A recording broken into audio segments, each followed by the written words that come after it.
Now let us start the discussion on the post-fertilization events.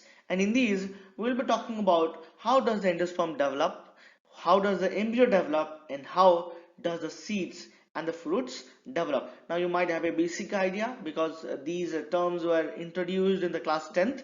But again, let us discuss in slight more detail in the. So endosperm is basically the nutritive tissue which is essential for the growth of the embryo. To provide nourishment to the embryo, the plant must develop the endosperm. Now these are nutritives, so they must have reserved food material stored in the cells. Now, as you can see on the slide, the double fertilization is unique to the flowering plant. That is only in the angiospermic plants we see this process and not in the other plants. And there are two events as I said in the earlier slide, syngamy and triple fusion. Syngamy is a union of one sperm with eggs forms a single cell zygote, whereas triple fusion is the second sperm unit that is going to fuse with the two polar nuclei to form the triploid endosperm nucleus, or the PEN, that is going to form the endosperm.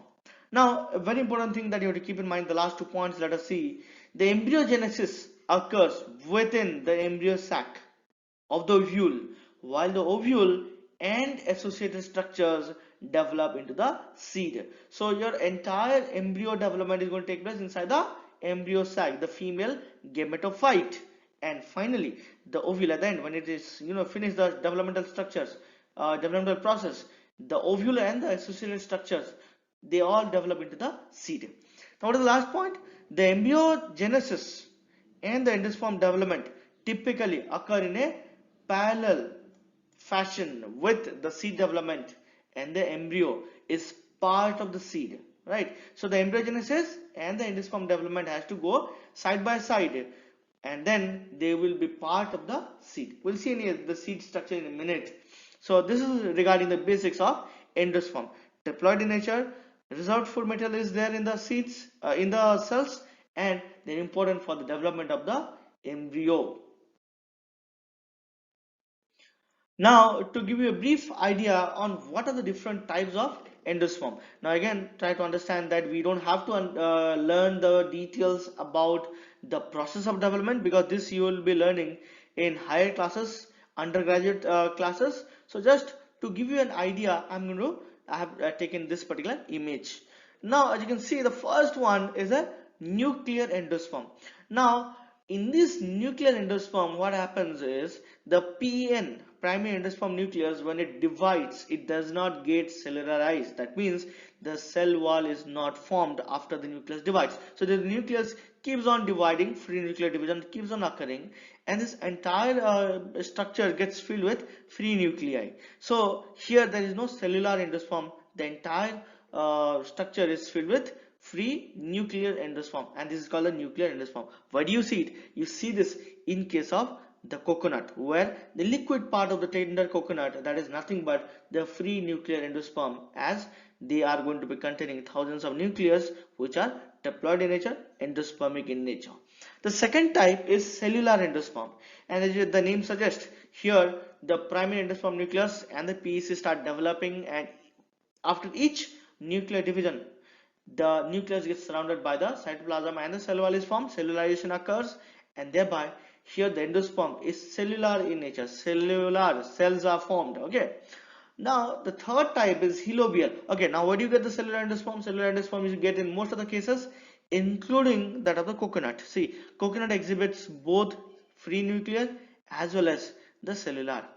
Now free nuclear in the sense, as I said, the tender coconut, water, and cellular, that is the surrounding white kernel that you see, white fleshy part that we eat, that is the cellular endosperm. The third one is helobial endosperm, and as you can see here, the helobial endosperm is basically a combination of both. It's an intermediate of both nuclear as well as cellular endosperm. Now in this, what happens? Just in brief, so you are having a chalazal chamber. After the first nuclear division, you are going to form two chambers.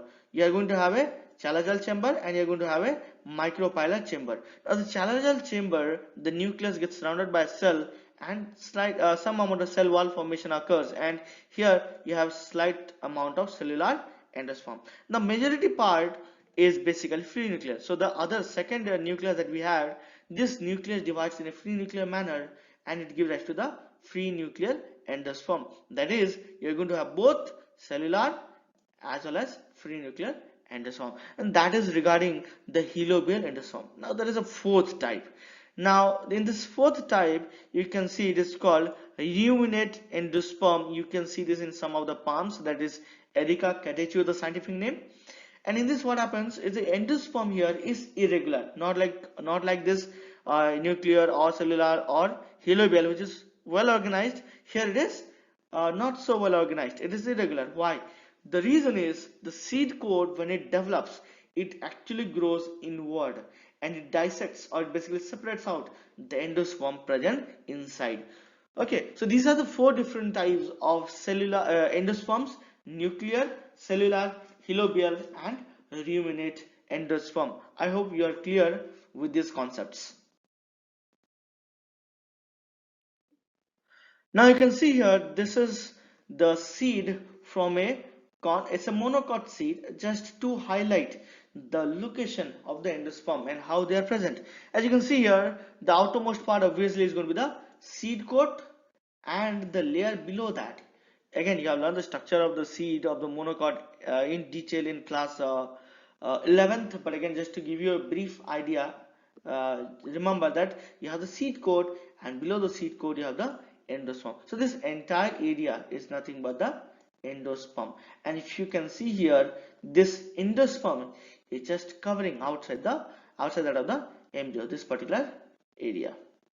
Now this endosperm is going to help in providing nutrition to the embryo as and when it starts developing or starts growing. Now here you can see that there is a monocot as well as dicot. Okay, you might be knowing the cotyledons. Basically, in monocot it is only one. In case of dicot it is two. And according to the seed germinate, and also you can see in case of dicot the cotyledons we can see even in the plantulate. Okay, the cotyledons are going to provide the nourishment to the young ones in the beginning, and we will see in a minute. Basically, this here in this case the entire cotyledon is nothing but the result food material in case of the dicot. Okay, in case of the dicot. Now let us we'll see this particular structure of the embryo or of the seed in the later slides in detail. Now, when we want to talk about the embryo, right? You have seen this picture earlier when we talking about in the last class regarding this fertilized embryo site. We had seen this and we had partially discussed it, the different stages of the development of the embryo, that is going to start from the zygote to the pre-embryo, and the different stages of embryo, finally into the mature embryo containing the radicle and the plumule and the cotyledons. Okay, so the embryo develops at the micropylar end. So we have the embryo sac, and the embryo sac you're going to have the micropylar end as well as the chalazal end. Micropylar end again is the place where you are going to have the the egg cell. Typically that is a place where you don't have the integuments. So the embryo starts developing at that particular end, because that is a place where the egg cell was present, and that is a place where it has been fertilized. Most of the zygote divides only after certain amount of endosperm is formed. Now the question is why, right? Why only the zygote start developing or dividing, or but the embryogenesis form only after certain amount of endosperm is formed? The answer is very obvious by now. You should have understood it, as the zygote require nourishment for the development into embryo and the remaining structures, and the endosperm provides this nourishment. It is essential that the endosperm is developed before the zygote can start dividing. Understood? I hope we are clear with that question and the concept. Now the embryogeny, the process is typically similar in both the monocot and dicot, although the seed structure is vastly different, but the process of development of the embryo is typically the same, similar in the process. And basically the zygote give rise to the pro-embryo and subsequently to the globular heart-shaped, and the matured embryo, as we had discussed in the previous sessions. So as you can see here, again, you're not going to learn in detail. You don't have to learn in detail right now. You learn this in higher classes. So these are the different stages. As you can see, globular, heart stage, and you have the mature embryo that is going to develop from the pro-embryo, that is going to develop from the zygote. Okay, so all of these, there is no meiosis involved. These are all mitosis and cellular organization that is going to occur, that give us to these different type of structures. Let's talk about the structure of the dicot and monocot embryo here. Now, the embryos typically consist of two components. One is called the embryonal axis and the second one is called the cotyledons. And in case of dicot, it is obvious that you are going to have one embryonal axis with two cotyledons that is going to give rise to the embryo. Now, this embryonal axis, okay, there are the structures that is above the embryonal axis, that is referred to as the epicotyle. As you can see in this image, it is called epicotyle, and the structure below that is called hypo. Hypo means below, epi means above. Hypocotyle and epicotyle. Now both of these structure, epicotyle and hypocotyle, they terminate with a particular structure. Both of these sides, they terminate with a particular structure. What is that? On the epicotyle side, it terminates with a structure called plumule, that is going to be the future shoot. It gives rise to the future shoot, as well as on the downside, that is on the hypocotyle side, you're going to have the radicle that gives rise to the future root system. So in this embryo, you can see you are going to have the future shoot as well as the future root system in the form of plumule and the radicle, that is the terminal structures of the epicotyle and the hypocotyle respectively. Even you can see in the image here. Now you have learned all these structures in class 11. You should know about these things and it should be easy for you. But again, if you have forgotten, just a recap for you. Now again, you can see in this image, you are going to still have the hilum and the micropyle.